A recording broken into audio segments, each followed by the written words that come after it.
오늘의 말씀은 하나님 앞에 내 행위에 온전한 것을 찾지 못하였노니 라는 제목으로 함께 은혜를 받겠습니다. 오늘의 본문 말씀은 요한계시록 3장 1절로 3절입니다. 사대교회의 사자에게 편지하라. 하나님의 일곱 영과 일곱 뼈를 가지신 이가 이르시되 내가 내 행위를 아노니 내가 살았다 하는 이름은 가졌으나 죽은 자로다. 너는 일깨어 그 남은 바 죽게 된 것을 굳건히 하게 하라. 내 하나님 앞에 내 행위에 온전한 것을 찾지 못하였노니 그러므로 내가 어떻게 받았으며 어떻게 들었는지 생각하고 지켜 회개하라. 만일 일깨지 아니하면 내가 도둑같이 이르리니 어느 때에 내게 이르는지 내가 알지 못하리라. 본문 속의 사대교회는 BC 700년에서 BC 546년까지 소아시아 지역 옛 리디아 왕국의 수도였던 사대라는 도시의 교회입니다. 사대는 정치 군사적으로 중요 도시였고 또한 무역과 공업이 발달한 대도시였습니다. 또 지형적으로 난공불락 요새 같아서 적의 공격으로부터 안전한 도시였습니다. 그래서 이 도시는 사치와 향락이 넘쳐날 수밖에 없는 유명한 도시였습니다. 그런 역사적 전통이 있는 도시에 있었던 사대교회였으니 어땠을까요? 정치적 군사적 안정, 경제적 풍요, 사치와 향락, 이런 단어들을 들으면 오늘날 발전된 미국과 유럽 국가들이 생각나지 않습니까? 또 하나, 비록 71년간 남북 한간의 휴전 상태에 속해 있지만 오늘의 대한민국도 분명 여기에 포함된다고 생각합니다. 부의 양극화, 도시의 양극화 등 계층 간의 갈등은 있지만 전 세계적 현상이고 한국은 GDP 규모로 세계 10위 그리고 군사력으로는 세계 5위 또는 6위에 위치하는 명실공히 선진국에 속해 있습니다. 모든 것이 풍요롭고 안정된 국가와 사회에서는 일반적으로 인간들은 심심하고 지루해서 사치와 향락, 음란, 쾌락 등을 추구할 수밖에 없습니다. 그래서 인간은 본질적으로 죄인이라는 것입니다. 그런 상황 가운데 있던 사대교회에 대해 예수님은 하나님 앞에서 내 행위에 온전한 것을 찾지 못하였다고 하시며 돌아보고 회개하라고 말꾸짖었던 것입니다. 한국교회도 사대교회와 매우 유사한 교회일 것입니다. 한편 한국교회를 라오디게아 교회라고도 평가합니다. 라오디게아 교회는 차지도 않고 뜨겁지도 않은 미지근한 교회였기 때문에 예수님께 책망을 받았습니다. 왜냐하면 이들도 스스로 말하길 나는 부자라 부요하여 부족한 것이 없다고 하던 사람들이었기 때문입니다. 육체적 삶이 편안하니 영적인 삶에 관심이 없었을 수밖에 없는 교회였을 것입니다. 그러므로 한국교회가 라오디게아 교회다라는 평가도 맞습니다. 요한계시록 2장과 3장에 소아시아에 있는 7교회에 보낸 편지 가운데 칭찬은 없고 책망만 받은 교회가 2교회에 있었는데 바로 사대교회와 라오디게아 교회였습니다. 이런 의미에서 이 2교회는 오늘날의 마지막 시대 가운데 있는 현대교회들을 상징한다고 볼 수 있는 것입니다.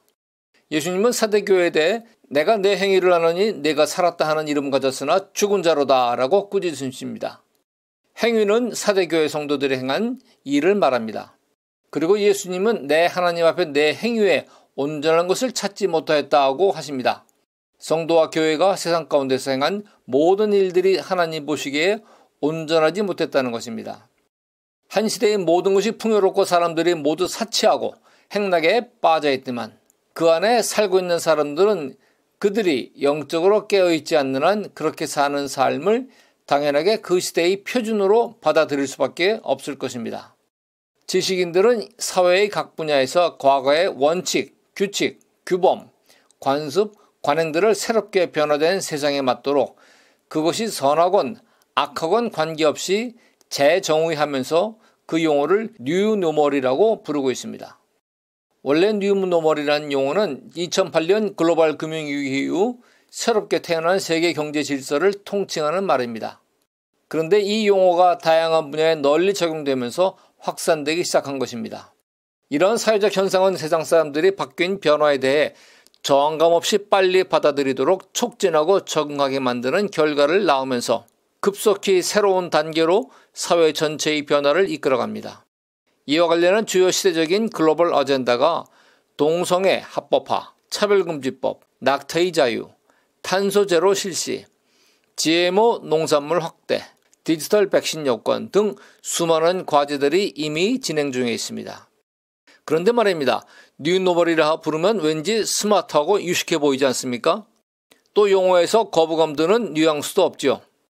그러나 성도들은 뉴노멀이라는 용어에 대해 이제부터 좀 더 세심한 분별과 인식이 필요함을 아시기 바랍니다. 뉴노멀이 끼치는 해로운 영향이 심각함에도 불구하고 이러한 현상은 특히 정치와 경제 분야뿐 아니라 사회, 문화, 예술 분야에서 더욱 많이 나타나고 있습니다. 성문화가 더욱 개방되면서 과거의 도덕과 윤리의 기준이 매우 빨리 낮아지면서 수많은 가정들이 무너지고 있습니다. 사실 기업인, 정치인, 언론인, 철학자, 인문학자, 예능인 등 모든 직업군의 인간들은 제각기 자기에게 유익하도록 그런 새로운 용어들을 만들어서 자기 영역에서 확산시키면서 새로운 시장을 창출해냅니다.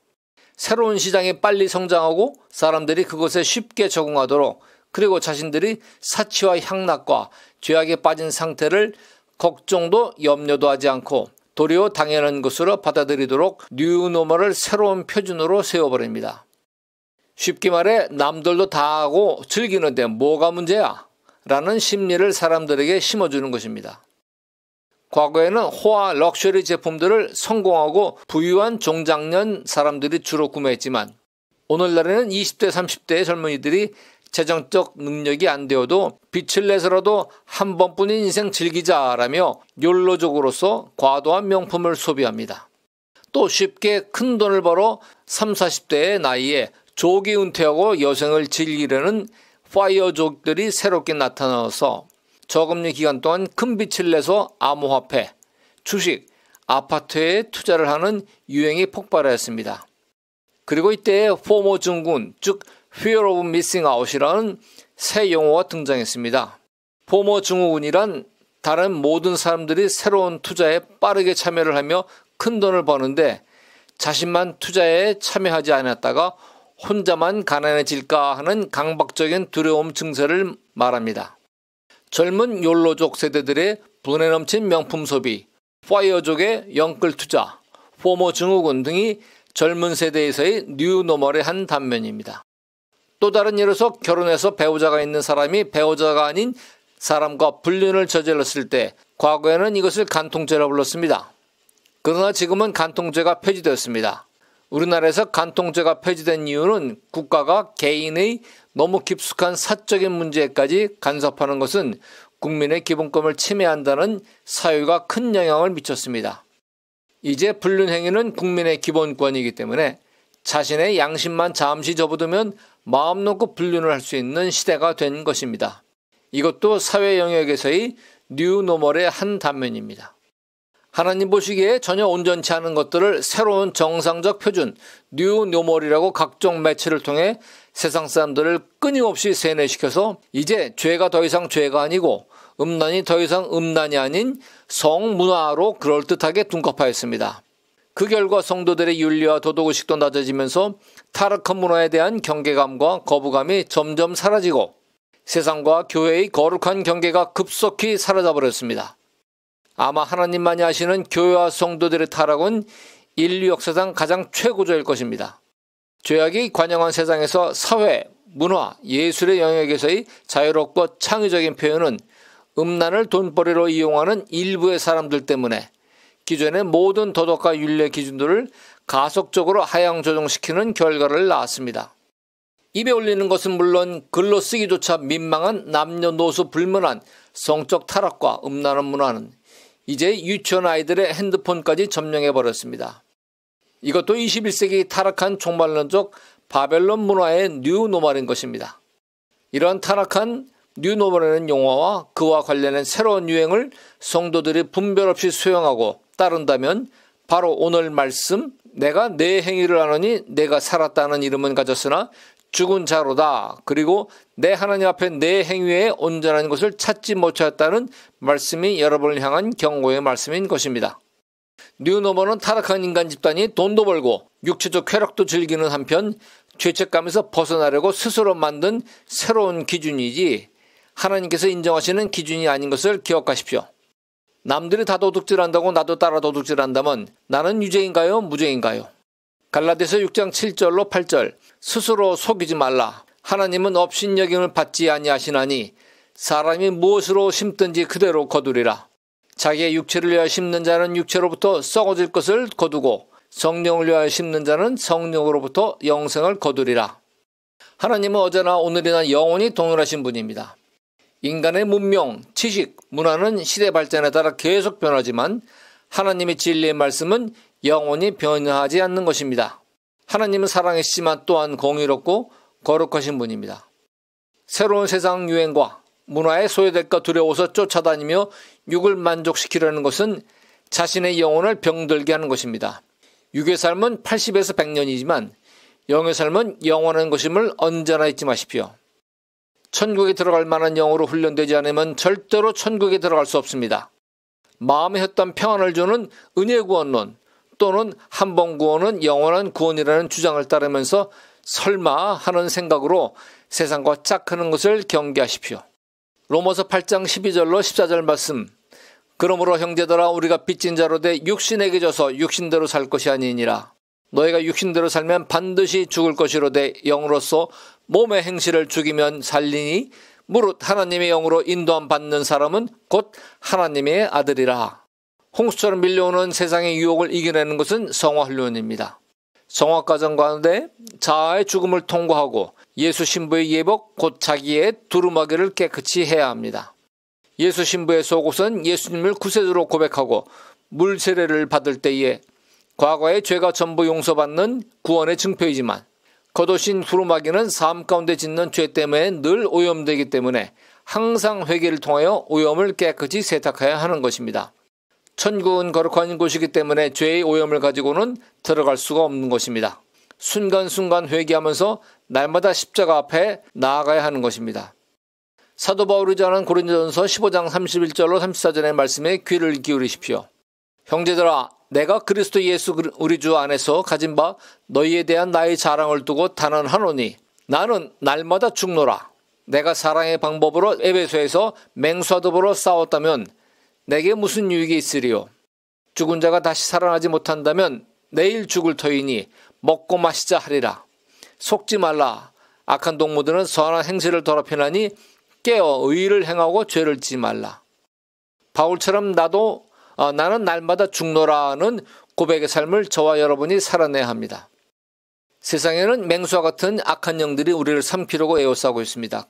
그 때문에 영적 전쟁은 피할 수 없게 됩니다.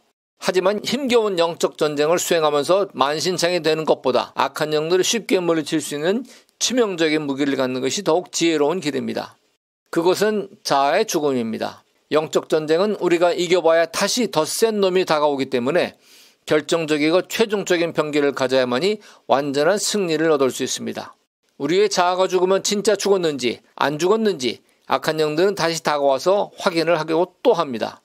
그러다가 우리가 진짜 죽었다는 것을 확인한 후에는 악한 영들은 철수하고 다시 오지 않습니다. 그런데 우리의 자아가 죽었다는 것은 어느 특정한 영역에서만 죽은 것이지 우리의 영은 이 삶의 모든 영역에서 완전히 죽은 것은 아니기 때문에 또다시 다른 영역에서 자아가 살아남은 원수마귀는 다시 우리에게 대적을 보냅니다. 그러므로 모든 영역에서 우리의 자아가 살아나는 것들을 그 순간마다 하나하나씩 내려놓음을 지속적으로 수행함으로써 한 걸음 한 걸음 성화의 길을 전진해 나아가면서 최종적으로 진주문을 통해 새 예루살렘성으로 들어가게 되는 것입니다. 요한계시록 22장 14절 말씀. 그 두루마기를 빠는 자들은 복이 있으니 이는 저희가 생명나무에 나아가며 문들을 통하여 성에 들어갈 권세를 얻으려 함이로다. 성도는 세상으로부터 구별된 거룩함의 과정에 있는 사람들을 말합니다. 곧 성화의 길을 걸어가는 사람, 천국에 들어가기 위한 훈련자, 순례자들입니다. 그들의 공통점은 거룩한 습관을 가지고 있다는 것입니다. 회개, 사랑, 용서, 기도, 섬김, 나눔, 이해 등은 천국 백성으로서 가져야 할 성품이자 거룩한 습관의 결과로 드러난 선한 행동입니다. 성도 여러분, 거룩한 습관이 있습니까? 없다면 이제부터 만드십시오. 그리고 그 습관이 몸에 배게 하십시오. 그러면 머리에만 머물렀던 믿음이 가슴으로 내려오고 삶 가운데 평안이 임하고 믿음의 역사가 살아 움직일 것입니다. 그렇게 믿음이 살아 움직이는 삶 속에는 예수의 생명, 예수의 사랑, 예수의 섬김, 예수의 겸손, 예수의 축복, 예수의 기쁨 등이 역동적으로 나타날 것입니다. 머릿속에만 존재하는 지식적이고 관념적인 믿음은 생각으로, 눈으로, 입으로 남을 판단하고 훈계하고 가르치며 자신의 성경 지식을 자랑할 수 있을 뿐 삶에서 실천할 수 있는 믿음은 안 됩니다. 이러한 성도들의 특징 가운데 하나는 은혜 구원을 강조하고 행위 구원을 이단이라고 쉽게 판단해 버립니다. 제가 말씀드리는 것은 행위 구원을 강조하는 것이 아니고 진짜 믿음이 있는 성도는 믿음대로 삶을 사는 사람이라는 것을 강조한 것입니다. 다시 말해 구원론을 말하는 것이 아니요, 구원받은 증거가 삶 속에 나타나는 것을 강조하는 것입니다. 말로만 사랑하는 것이 아니라 실제로 사랑이 필요한 사람에게 예수 그리스도의 사랑을 나누는 것을 말합니다. 그래야 사랑을 받은 사람이 사랑하는 사람을 통하여 예수 그리스도를 발견하게 되는 것입니다.